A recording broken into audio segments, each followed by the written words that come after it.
সেটা হচ্ছে নারী বলতে আমরা কি বুঝছি? নারী বলতে আমরা বুঝছি যে কোনো মানুষ, নারী প্রান্তিক যৌনতার মানুষ বা যে কোনো মানুষ যিনি নিজেকে নারী হিসেবে ভাবেন এবং পরিচয় দেন। নারী আমরা এই অর্থে নারী শব্দটি এখন থেকে ব্যবহার করব এবং আমাদের চিঠিতেও সেইভাবেই আছে। আমরা সত্যি কথা, আমাদের সকলের মধ্যে একটা মানে সাংঘাতিক অভিঘাত, তরঙ্গ তৈরি। আমি পুলিশি ক্ষেত্রে আমাদের সংস্কারের যে দাবিগুলো সেগুলো নিয়ে একটু কথা বলছি।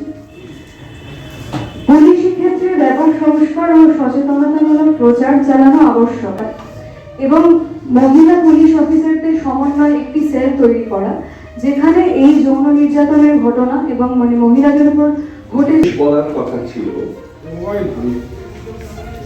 শেষের একটু আগে চলে এসেছি। দেখুন, মোটের ওপরে ব্যাপারটা হচ্ছে, আমরা জানি যে আমাদের বক্তব্য রাখা হয়ে গেলে এই প্রশ্ন উঠবে, এটা কি আরজি করের আন্দোলনের নতুন সংস্করণ? এই প্রশ্ন উঠবে, আপনারা কি রাজ্য সরকারের বিরুদ্ধে কিছু বলতে একত্রিত হয়ে প্রেস কনফারেন্স ডেকেছেন?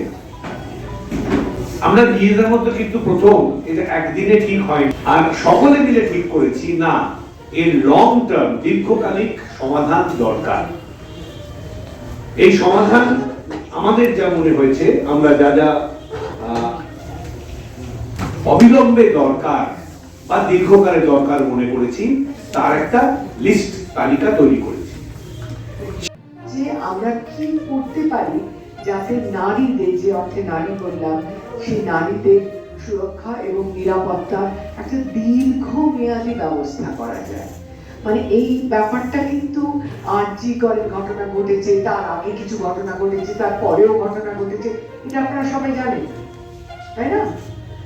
কিন্তু এমন কিছু আমরা করতে চাই যাতে করে একটা দীর্ঘমেয়াদী পরিকল্পনা আমরা করতে চাই, যাতে করে নারীদের যে সরকার, আপনি যে সরকারের, আপনি যে সরকার ডিজার্ভ করেন সেই সরকার আপনি পাবেন। এটা কেন কথাটা মানে কিন্তু সরকারের বিরোধিতা বা সরকারের সমর্থন কোনোটাই নয়।